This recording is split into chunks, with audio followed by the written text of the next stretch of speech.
Right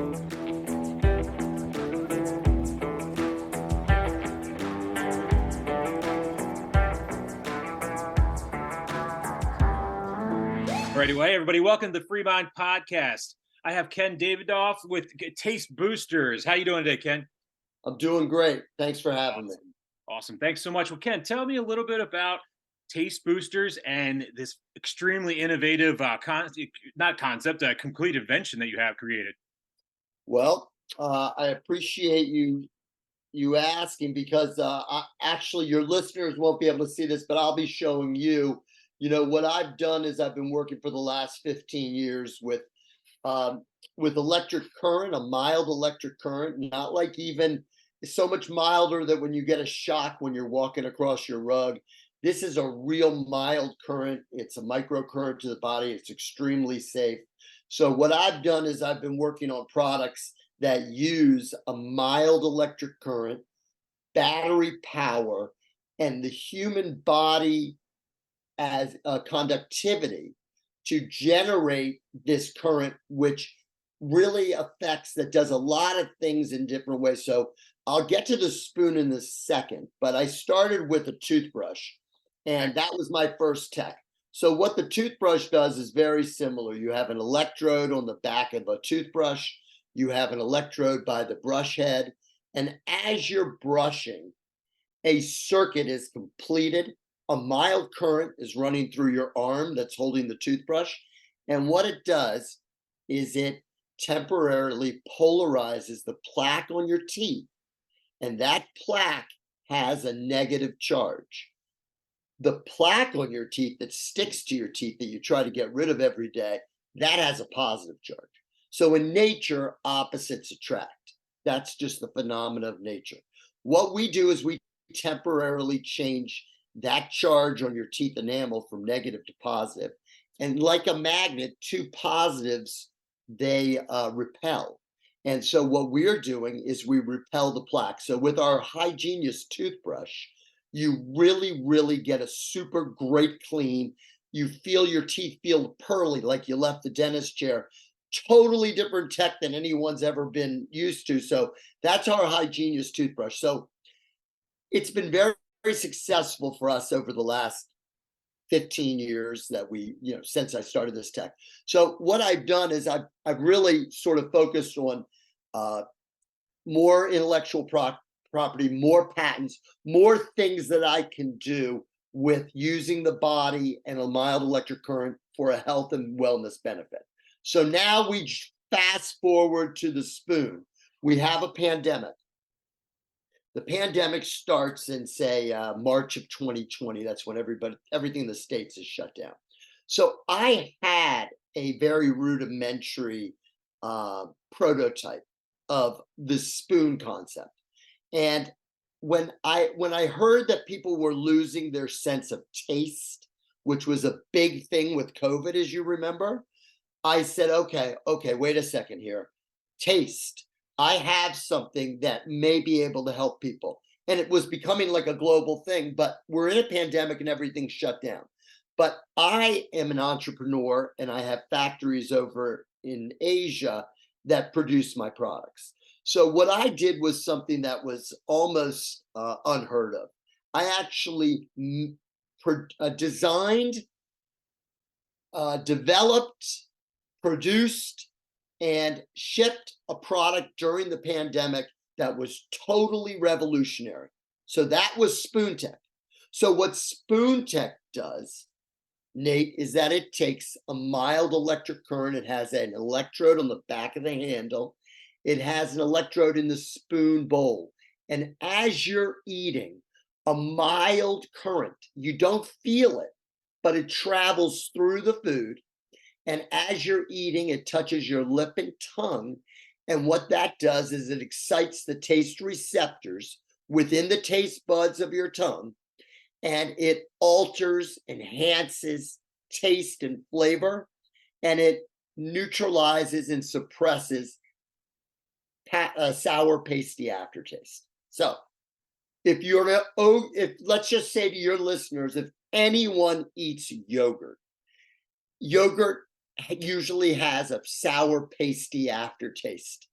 Everybody loves their yogurt, but they eat it and they don't know that actually a utensil that can get rid of that sour, pasty aftertaste, and that's SpoonTEK.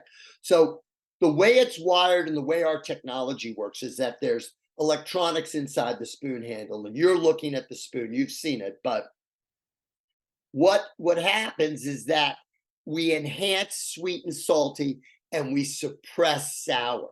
Okay, we could wire it a different way, and we could enhance bitter and metallic, and we could suppress salty and sweet. That wouldn't be good. That's like if a lot of people when we came out with this said, "Oh, that's just like putting a battery on your tongue." Right. Okay, and they're right. They're not wrong.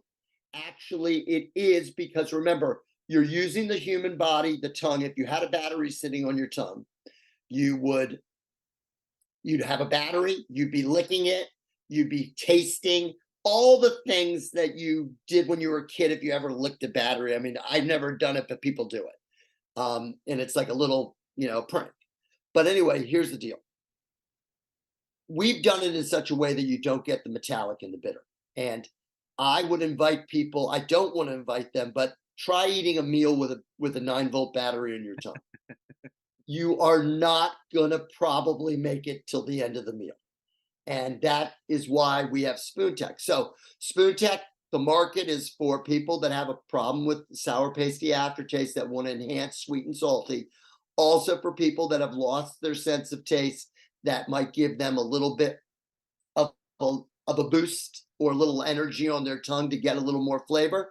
And for people with compromised taste, people that, as you get older, Nate, as you get past the age of 40, you start to lose those 10,000 taste buds you were born with. And people with diminished taste, as they get older, especially people in their 70s and 80s that are in nursing homes or just have problems with taste, this can give them a little extra boost and help them and maybe improve their lifestyle. So we've been shipping this thing since July of 2021. So it took me 13 months to go from idea to shipments to consumers all over the world. We've shipped them to every country in the world, and it's actually a really fun, cool product. Wow, excellent. So where and from your background, it's in prepping for this episode, extensive background, entrepreneurial spirit, a lot of accolades and credits. Obviously, a lot of entrepreneurs and product developers have aspirations on the TV realm, and you've been featured on Shark Tank before. I have. How was that? How was that experience for you? Well, I mean, it's actually first of all, it's like a bucket list for an entrepreneur. So I will tell you, I was on Shark Tank for another product I did that uses electric current. It's called LIFTiD. It's a brain stimulation device that uses transcranial direct current stimulation. It's a real hot topic in neuroscience. So what happens is that you put two electrodes, two sponges into these electrodes. It sits on the forehead, the upper forehead of your head, which is the frontal lobe or the dorsolateral prefrontal cortex. It's an area that's known for cognitive benefit, like focus, attention, working memory. So what we came out with this device was, it's not a medical device. It's really for people that have problems with focus or sitting down. And it's really an alternative to a chemical stimulant. So if you were to get caffeine, or you were to get a sugary snack or something because you're dragging, that's what most people do. But those are chemicals. It goes through your body. It raises your heart rate. It travels through your pancreas, your stomach, everywhere. And then a little bit gets to your brain, and it gets to the whole brain. So what we do with LIFTiD is we target an area of the brain that's known for cognitive benefit. You wear it 20 minutes once a day, and it's an alternative. I love coffee, and no one eats more sugary snacks than I do. But I will tell you one thing. If you use LIFTiD once a day, and we're the #1 selling tDCS headset in the world, and it's portable. But when you do this, here's the big takeaway. You are inducing what they call neuroplasticity. So that's the brain's way of training it's a brain training mechanism that it's the brain's way of adapting and learning over time.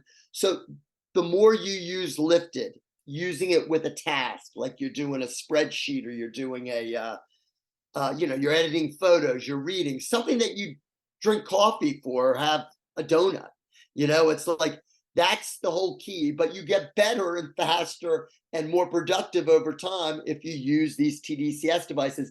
Now, you could say, well, why you're saying that? Well, I got into this because I have a certain technology that I own, a proprietary technology, but I got into this because there's 5,000 published studies on PubMed.gov, and there is 1,000 clinical trials. It's every single day there's more and more on this particular, and this is going to be what people are using in the future, and it's alternative to chemical stimulants. So the people at Shark Tank found me, and I went through I'd say a series of 3 or 4 sessions where they learned about the device, and then you sign a lot of stuff, and then they give you a producer, and basically you are on the road. They can cut you anytime. And I never really thought they were going to put a brain device on national TV because it's the brain. But we were vetted, and they have attorneys like anything else. But they also, Shark Tank's not as much about the cast. It is kind of about the show and the cast, but they also give people opportunities to present a new technology. I think that's one of the great things about them. I went into it, they sort of gear you up like you could get a deal, but they don't buy tech like mine. But they did want to introduce the tech to the world, and I give them a lot of credit for that. They've rerun that episode about 4 times on national TV, and it's been on CNBC about 6 or 7 times. So every time it's on, we get more and more customers. I mean, we got slammed by a couple of the sharks, but they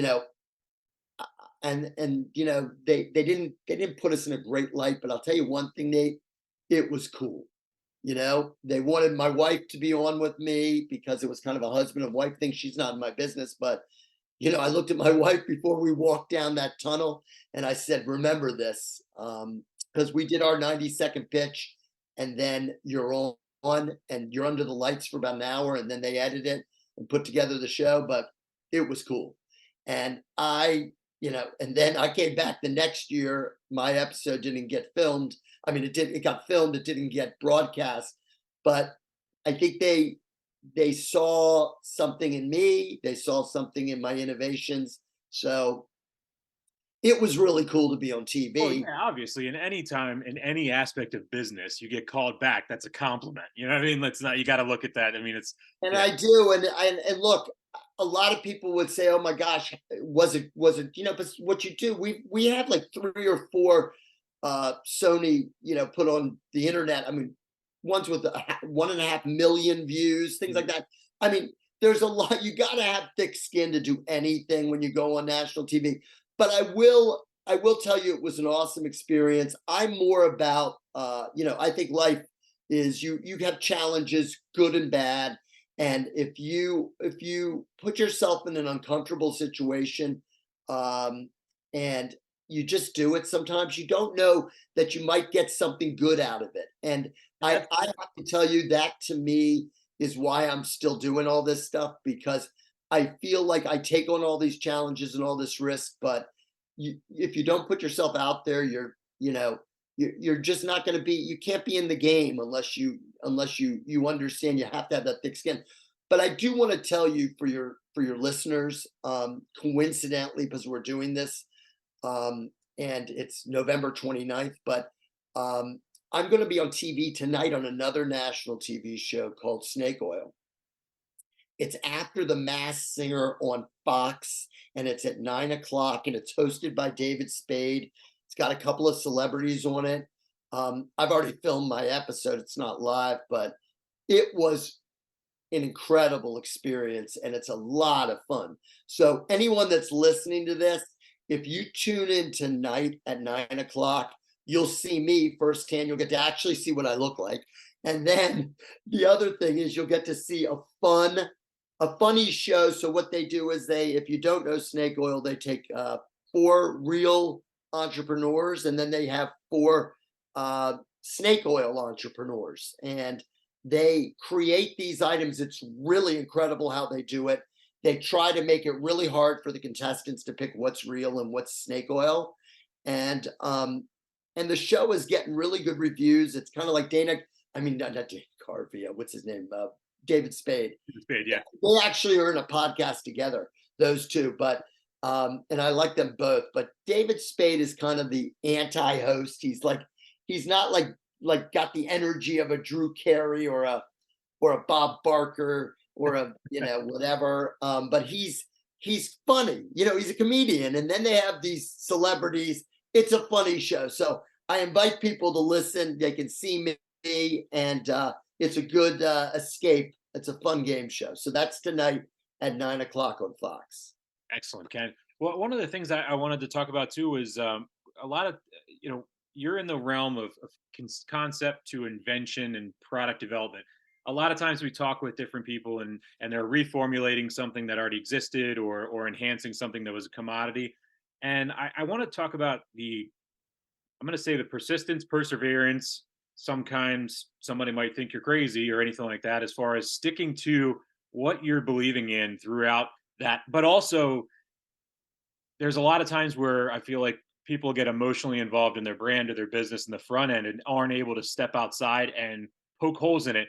But you're coming from things from more of a scientific background. So your intent is to poke holes constantly in yourself from the beginning. So I want to kind of what I'm getting at is talk to me about like how your mentality is to persevere through and accept any failure as a lesson and things like that, and how you build upon those failures to then get your finalized product that most people don't realize it's not the first time or third time or fifth time before you're going to hit it.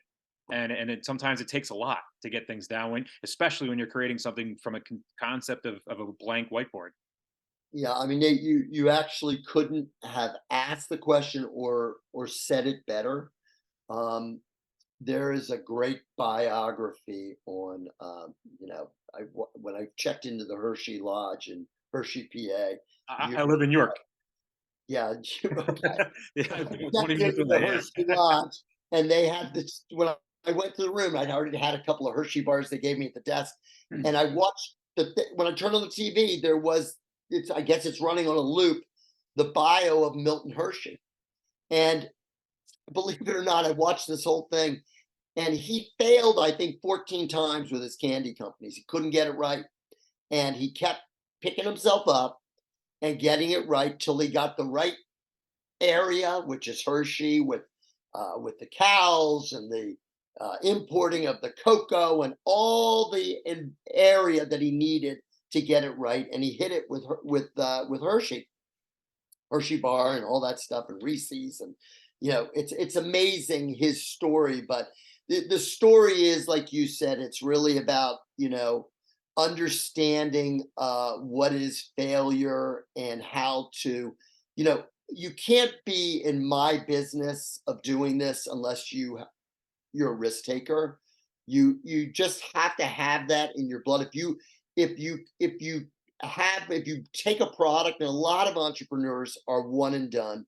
They go into something and something comes up. It might be compliance with customs. They didn't think of something, or the molds came out and the product's cheap and it falls apart in consumers' hands, and then they're out of business. So what happens is that with me, my thinking is, okay, number one, if I'm going to go into something, I'm going to go into a category that I feel not only interests me, but it's something that no one else has done. Because I have two businesses. One business is where I develop products for other people, and that's what kind of pays my bills thing. I've been doing that my whole life. And then I've got my other business, which is my entrepreneurial companies. I've got these 4 LLCs with all these different products. That's what really gets me going, and it excites me. But I put my own money into it. I put my own, it's my labor of love. I mean, I do all of this, but I want to go into something that no one's done before. I want to go into something that's scientifically backed because I don't want people questioning it. I want it to be safe for consumers. So what an expert on is compliance, number one. I do all my testing, all my materials, everything I do has to be either FDA approved materials like the spoon because it's going in people's mouths, like the toothbrush and the spoon. No, no hazardous materials tested for that. No, I have CE testing, which is for electromagnetic. So everything is to everything passes, and it's to standard or better. And then I also have recycling and all these different things that I do because I want to put my package out. I want to put my product out. So, number one, I don't get any returns because it's defective. So, that is a key thing with me because I've been doing this so long is that my factories who know me know that Ken doesn't want anything that's going to come out of that factory that a bunch of people are going to say it doesn't work. And I've gone through that before. Don't think I'm not saying I'm perfect. I've had things where I've shipped to the first 100 customers and we didn't do it right. And then we had to go back. We'd ship them again, but I have to have it right. That's number one. And then the most important is getting the product right. And then the probably even before that is to make sure it's safe for consumers. So I don't want anything that's going on your head, that's going through your skin and your skull, and it's exciting the neurons in your head to give you more focus. I don't want to do something that's going to affect your gums, your teeth, that makes going to kind of give you like you feel it and it's like I can't brush my teeth with this stuff, it's too powerful. And I don't want somebody eating and saying holy Moses, there's something wrong. I don't like this taste. I don't like it. It's something's happening. So the one thing I can say, Nate, is that through all of my products, I get a few complaints here and there, but nothing, it's all safe. No one can say that they get an experience. So let me put it this way. You're from the York area, Hershey has a park, the amusement park, right? So you go on the new roller coaster, let's just say. You're taking your kids and you're going on the roller coaster and you're going to pay $35, $50 for on entry. You go in, you spend a day at the park, right? You would pay that money and it's 1 day experience. So the next thing that I would tell you about is why don't I put a spoon out? I have this out for $29, right? Sounds like a fairly pricey spoon, but it's just like your roller coaster ride. No one on the planet has ever taken a utensil, eaten with it, and it's altered their taste through their own, because taste is subjective. So the way you taste salty might be different from the way I taste salty. How you taste chocolate ice cream using SpoonTEK might be different than mine. You might say it tastes like Godiva, and I might say, well, it tastes a little bit more like Toblerone.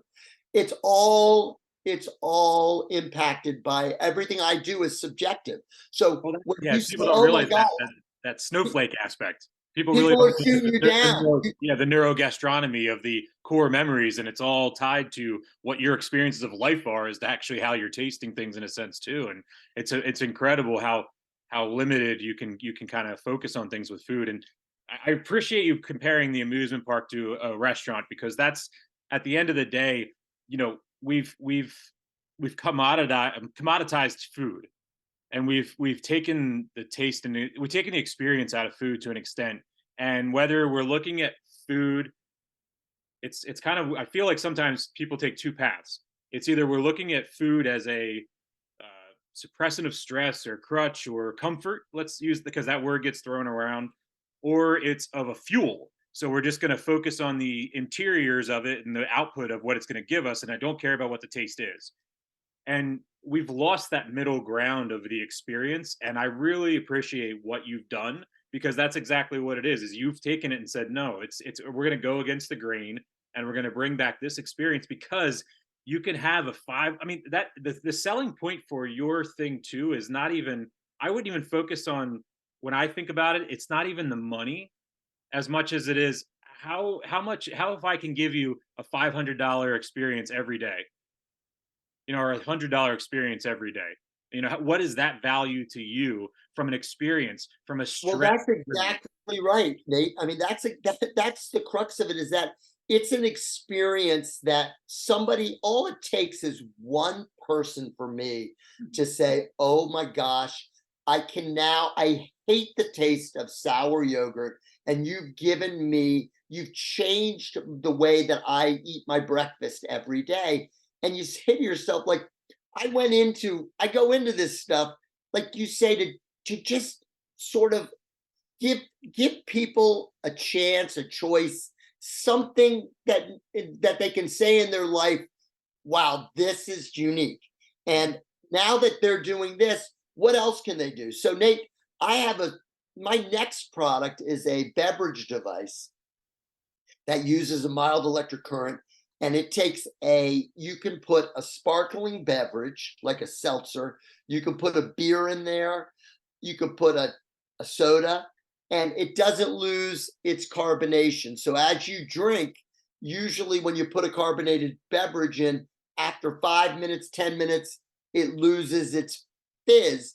But when you add a mild current to it, it actually keeps that, every sip is like the first sip. So I'm with you. I think the ideas that people have and why they, whether it's for, like you said, for stress or things, or maybe it's the fact that they're calorie counters and they're doing all this stuff. If you're not going into a meal and really, I mean, that's the thing. When I grew up, and maybe you could share that, but it's like you want to go into food as like a pleasant, as like a great meal, whether you're with your family, you're with your friends, you're eating by yourself. You just don't want to overthink it, and I think that's what I think social media and all this stuff has kind of made us all sort of overthink what we have to do every day to survive. And you're exactly right. I think that one thing is it was so well marketed. The artisanal crafted cuisine was so well marketed that it did become overly dramatized. And I spent many years in the craft beer world, and we started with very commoditized beers, very bland, very whatever in the late '90s, early 2000s. Then we got into the cork and cage series, and then we're doing the beer dinners and stuff. And while it was all very fun, it actually, at the same time, we were trying to be inclusive, and we were excluding people because it seemed like it was too much work to experience it. And when you start building all those barriers of like pairing food, and you have to do this and you have to do, once you say you have to have this to do this, people get turned off. But yours is different because yours is what enhances it from a scientific basis and from using your body as a tool as opposed to the accessory or anything like that. And all those things do those things as well. The certain glassware, I'm very excited.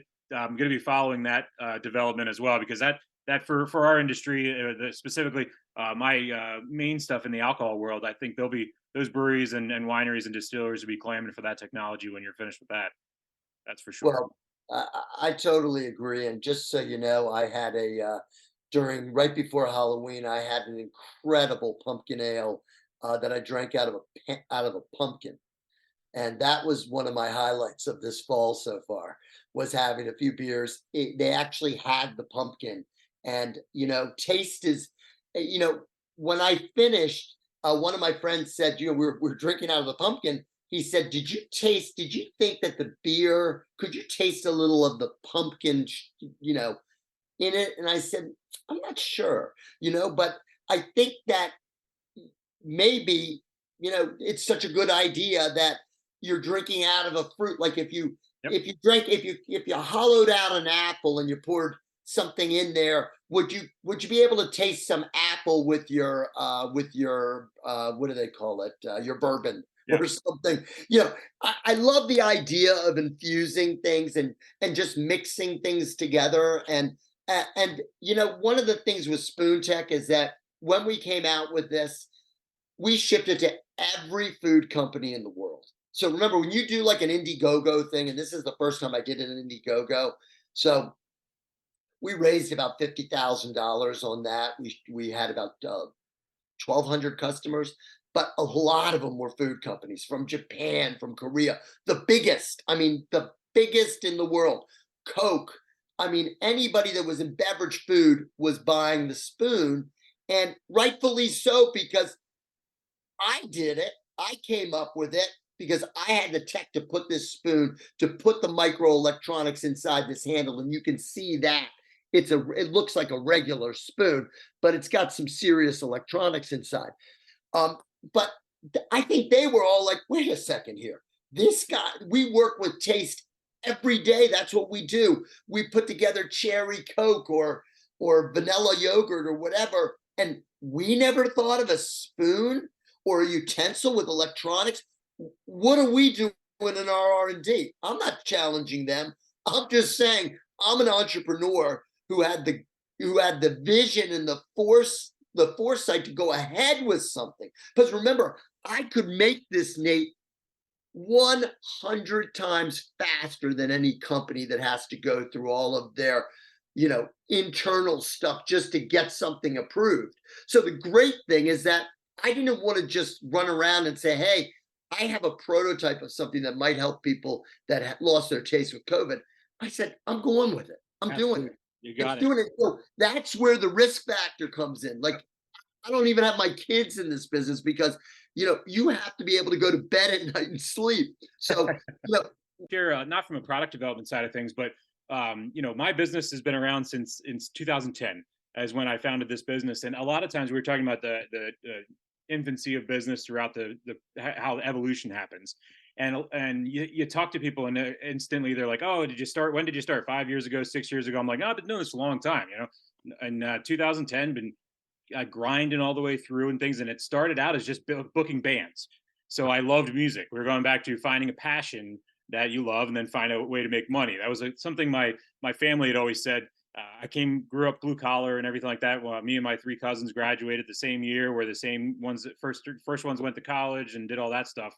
And one of the things was after that was I wanted to carve my own path. I said I've seen so many things of family being laid off or different things happening. I said I'm not going to let that happen to me. I don't want anybody to control what my destiny is. And I started right at the senior year of college. I started this business and just right out of there, I said, and worked full time and this was a side business.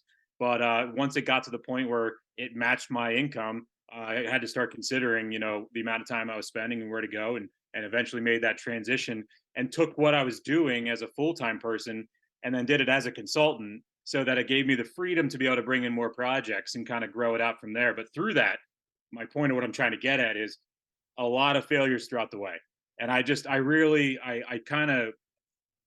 pride myself and I want to always spend time communicating with people that have persevered through, because majority of people do not, and majority of people will give up. And I've talked to a few people on this podcast, especially, that started business and conceived them and then grew them during COVID. And then I talked to them about that. That's a whole nother world where growing something from with all the obstacles of communication and the collaboration that existed there. But you can if we can fill a wall with the life lessons, is what I call failures, is really what it is. And people are like, oh, wasn't that expensive? I said it's part of life's tuition. It's a tuition bill you right, got to pay sometimes. right, and I totally agree with you. Your circumstances. First of all, I mean, everything you do is, if you can't get experience from your childhood, or I grew up. My dad had 3 drugstores in Washington D.C. I was 8 years old. The thing I wanted to do the most was work at his drugstores, because my dad was like, had a vision for product. He put stuff in, he did all this stuff. But it was, it was rough neighborhoods. It was this. And I was young and I just wanted to be around my dad. But that's where I honed those skills. It's just like you saying, you wanted to carve your own path. And, you, we're all we all go through life with a whole bunch of ups and downs. And and if anybody says, in business, oh, piece of cake, it's easy, then you don't want to be in business with people like that, because they're not being honest. And I'm not saying, I need to be around people that have failed or have been, that have, you don't want to be with a factory that doesn't know how to make a product. But I will tell you, genuinely, I want to be around people who understand what it means when you do make a mistake, Mhm. what it feels like. Because I usually tell people, and I usually take the blame for mistakes. I'll say, shame on me. I should have looked more closer. I should have given you guys more of an opportunity, because I don't want to lose people because they make a mistake if they're talented. But man, I tell you, I would rather be around people who are humble, that understand, that love something. But if you're not making mistakes, then you're just not working. And that's just the bottom line, is that, there's stress in everything we do. When I do these projects, you have to do your homework first. You got to say, is this right for me? Number two, for me, it's about, is there a patent? Is there an opportunity to protect this? Okay. A lot of people say, patents are a waste of money. Not for me. Okay. If I'm talking to a bigger company and I got a chance, I better have a patent. That's the first thing they ask on everything you do with a company, is they say, tell us about your patents. You don't have a patent, they don't even want to talk to you. Even if it's a little lowly patent, a design patent, whatever. And then the other thing is, who's going to make it? Can you trust them? Do they even know how to make it? You have to give yourself a time frame. You have to say, am I in this for a month or two? It's just like you were saying with the consulting or all the things.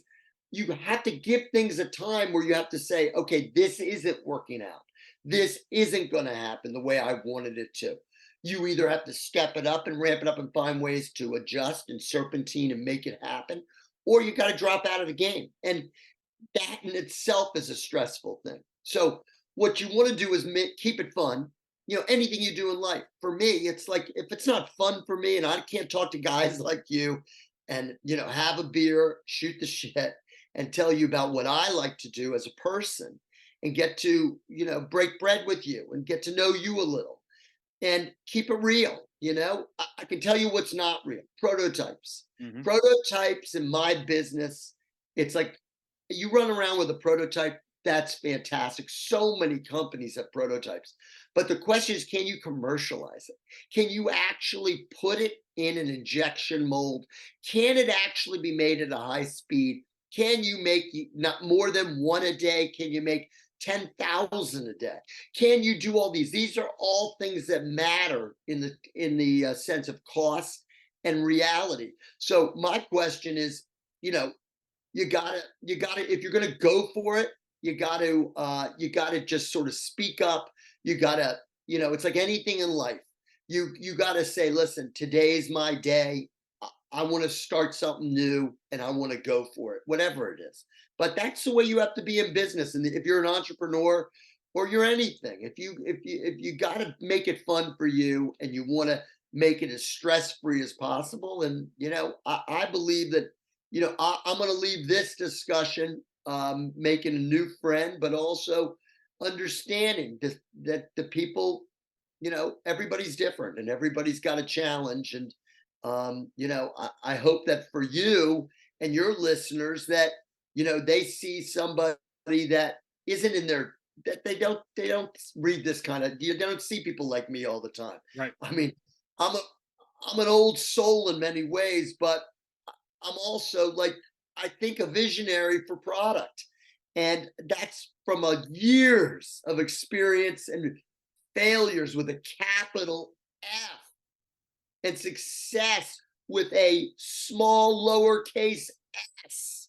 Because if you ask me, if you want me to BS you to death, I'll say, yeah, look at me. Look at me. I was on Shark Tank. That's the last thing I'm going to say. If you want to say, am I real? Will I give you the real deal? I'll talk you out of going into my business. You set me up with a bunch of kids that are in college and you say, hey, I'd love to do what you're doing. The first thing I'd say is, no, you wouldn't. No, you would not. And I'll tell you why. And if they come back and say, but I can do this, I can do that, then maybe you are cut out for it. I'm not cutting anybody off, but I am going to keep it real. Well, that's what a lot of times different businesses or different jobs kind of get the wrong impression. I mean, when I started out, I started out in the alcohol world and distribution, and people were always like, "Oh, that's so awesome! You sit in a warehouse with millions of cans and cases of beer and kegs all day long." I'm like, "Well, when I started out, it was supposed to be just a summer job. I was fixing broken cases of beer. The literally would fall off the truck. We'd spray them down, power wash them, sterilize them, and then repack them and then resell them. And I did that for an entire summer all the way through. And then from there with marketing, all that other stuff. And at the end of the day, I spent all that time in the food and beverage world, and everybody's like, "Oh, must be so exciting." And you realize it is exciting because you love it. But at the same time, when you distill everything down, people don't realize it is the same job. It has Excel files, it has reports, it has meetings, it has all the Right. things that every job has. It's just what we're talking about is something that interests us and interests you, and it interests you and recreationally, and it interests us both ways. And that's kind of a different way to look at it. And I like what you said too about the conceptualizing scale, because that is one of the things that we find is like when I'm working with clients, so we work and help them into wholesale. So going from a single operation where they're the on-site where people are drawn to them immediately, and then taking that mentality to then changing the psychology of how does your brand, where it's not having organic people walking to you, where you can control the sale, how does your brand tell the story on the shelf as if you were behind the bar or behind the register or wherever it was in your shop? And I think that working through with our clients to get them to that place where they can understand how they have to have two different strategies for the way that they go to market is kind of it's challenging for a lot of people to do. And I appreciate you bringing that up because it's a lot of things where it's like, oh, I make it and give it to the distributor and then I'm done, and they don't realize that you still you it's not a yeah, what are the old days of the stack them high and watch them fly? I mean, that's not the way it is anymore. Brands are engaging, brands are educational, brands are a part of your life, and they're emotionally tied to someone's home. And people put a lot of thought into what they're bringing into their home now.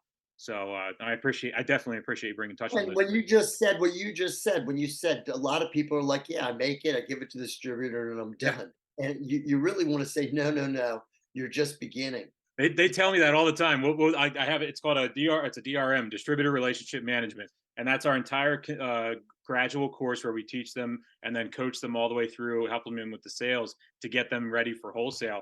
And so many from those phone calls and those pitches at the end of it, they're like they don't want to invest in it because of that mentality. And the ones that do immediately see the results. I just persistently keep reminding people, and a lot of times you have to just let them go, and you say, okay, well, that's fine. And then they come back and they complain about the distributor. And then you're like, well, when you start to drill it down, you realize that it's the relationship and it's the expectations that are not aligned.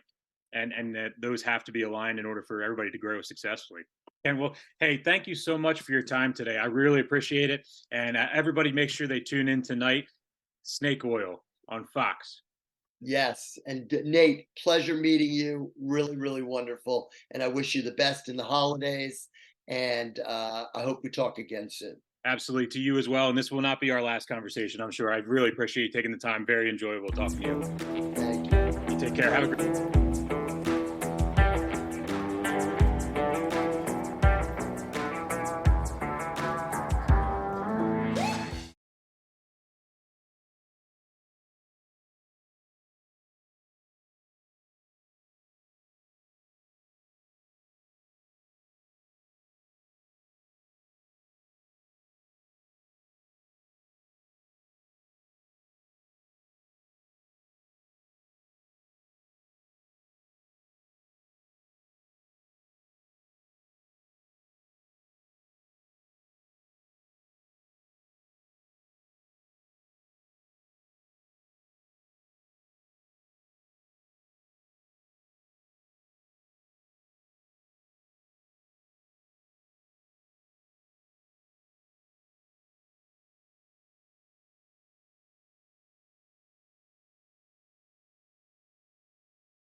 Cut it out.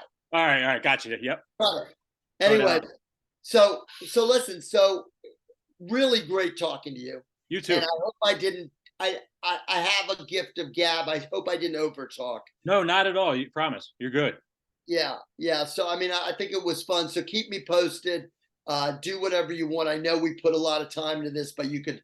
I think most of your stuff is usually 30 minutes or Yeah, whatever. usually it usually stays around 30 minutes or so, and I will work on that here. I'll work on that actually here today, and then try to send you over the draft here tonight.